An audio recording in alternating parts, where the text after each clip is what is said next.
Hey guys, June here, and welcome back to episode 5 in our Boss Collection Log update series, and I apologize for this video being a day late. I did have some dental work done yesterday, and my face was all messed up from the Novocaine and stuff, so making a video was just impossible. Apart from that though, it's been a very big week in terms of progress, and I've also changed the way that I'm going to be approaching these Boss Collection Logs in the future because I realized early on this week that I've been doing things really inefficiently. The first thing that dawned on me is that I should have been mixing the Boss Collection Logs and Slayer experience, since I was just grinding out the God Wars dungeon bosses last week, and it never occurred to me to try and get an AVNC task or a Greater Demons task when doing Kriara or Quilted Seiroth. Luckily, I still have quite a few bosses left who have a corresponding Slayer task, and so I didn't miss out on too much, but I will be doing this going forward. The second thing is so obvious I'm almost embarrassed that it didn't occur to me, but I haven't been doing my Reaper tasks, which is something I will also be doing going forward. This will help break up the monotony of grinding out single bosses, but also add some of those Reaper points as well as Slayer experience so I can get some extra money from things like Hydrix. The third and final thing I'm going to doing comes from the fact that I'm kind of running out of low-level easy bosses to grind out, and so I'm going to start rotating the high-level bosses so that I can get better use out of auras and help prevent burnout. So from now on I'll be aiming to do things like spending an hour of Maniacal at Telos, and then maybe doing 2 hours of Araxor with Berserker and then with Reckless. I think this will also help deal with the issue of not being able to do certain bosses while I'm at work because of the crappy performance of the PCs that we have there, so that I can split things up and do some of the more difficult bosses at home.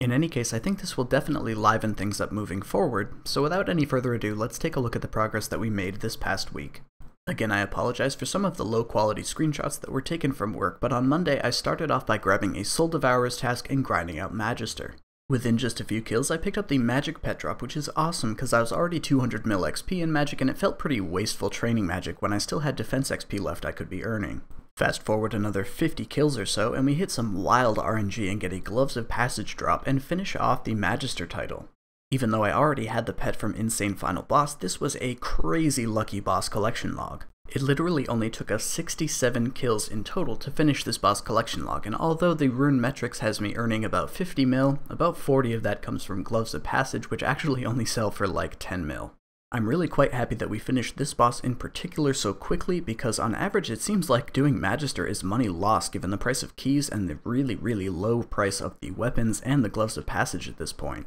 In the 67 kills I did, I only got 3 phylacteries and 15 total scraps as a result, and so I don't even feel compelled to continue doing this to make a weapon to try to reclaim some of the money that I spent doing it. My actual profit given the street price on the Gloves of Passage is around like 15 mil, and so I actually lost about 9 mil doing these 67 kills. The next relevant Slayer task I pulled was Black Dragons, and so I ran about 80 kills at QBD, and although we didn't get anything apart from a couple Royal Crossbow pieces, it did give me the chance to prefer this task, so we'll get it more going forward. At this point, I remembered that Slayer masks exist, and I used my Dagonoth Slayer mask to force 2 Slayer tasks this past week, and that's all it took to finish off the Dagonoth King's title. It only took about 160 kills of each of them, and I made a total profit of about 15 mil, and combined with the Slayer and combat experience, this is actually a really nice place to train. It also forced me to finally perk out a hybrid armor set with some decent Slayer perks, and I should also throw out a special thank you to Zenivilius for a recent video he made about reducing the overall effort that you have to put into Dagonoth Kings and making it as AFK as possible.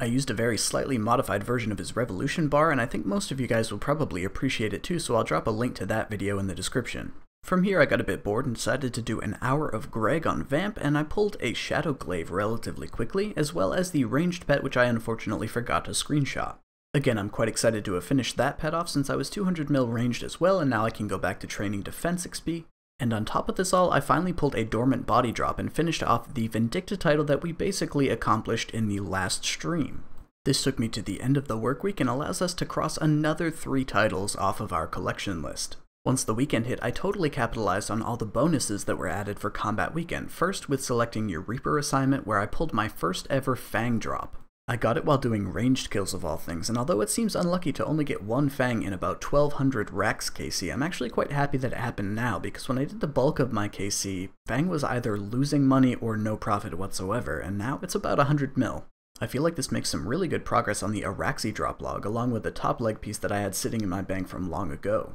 It should also make it much easier to force the eye and the web hilts going forward, since it's much easier to do ranged or melee kills than it is to do magic kills. I spent most of the rest of the weekend making good use of my auspiciously timed Shattered Worlds guide. It has always been one of my goals to unlock the Abyssal Hound pet, which they released the drop rate for on Friday, which we found out was of course exceedingly rare, but I figured it would be a good way to spend the weekend because of the 50% boosted anima. It would be a great chance to try to grind out some of the melee pets as well as earn some Slayer experience. This was the primary content from Saturday's stream, and although we didn't really complete anything, I did refine my Shattered Worlds technique quite a bit using the Bladed Dive ability more often once I remembered that the cooldown on it gets reset if you kill the target within a certain time limit. Once I started employing this more effectively, I was able to get upwards of 95 million anima per hour even before the 50% boost, which is way in excess of what I estimated in the actual Shattered Worlds guide. I ended up having to cut the stream a bit short because I had to wake up early to pick my girlfriend up from the airport, but she ended up actually having some troubles with the airline and spending an extra night stuck in Iceland, and so I ended up grinding more Shattered Worlds over the weekend.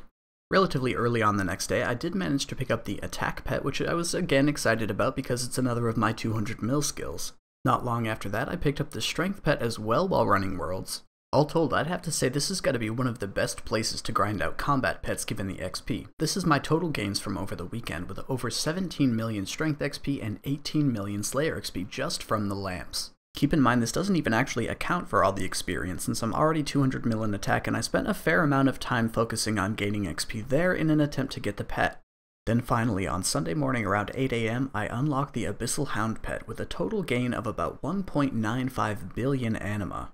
Although this probably doesn't seem like much based on the current rates, given that most of my time grinding was before all of the busts, this probably accounts for hundreds of hours spent at Shattered Worlds, and I'm definitely excited to finally have been finished here. The game actually only keeps track of your anima up to 2 billion earned, and so when the minigames weekend rolls around and there's another 50% increased anima rate, I'll probably grind out a few more sets of worlds just to finish off the 2 bill cap. In any case, I'm definitely glad it's over, and I'm also glad to be one of the proud new owners of what's probably one of the rarer pets in-game. Finally, the last point of interest before we close out the video, the Linza drop rate buff finally went through on Monday, and so at the soonest possible opportunity I will be resuming the Linza grind to try and finish off the Barrows title. I am taking a vacation both from making videos and pretty much from playing RuneScape in general for the next week as my girlfriend's visiting. There will still be a stream on Saturday at the normal time, although it is going to be a bit shorter than usual. I hope to see some of you guys there, and as always, big thanks to everyone who tuned in last week, as well as thanks to you for watching this video. Big thanks to my Patreon supporters for their constant support. I hope you enjoyed this video, and I will see all of you guys in the next one.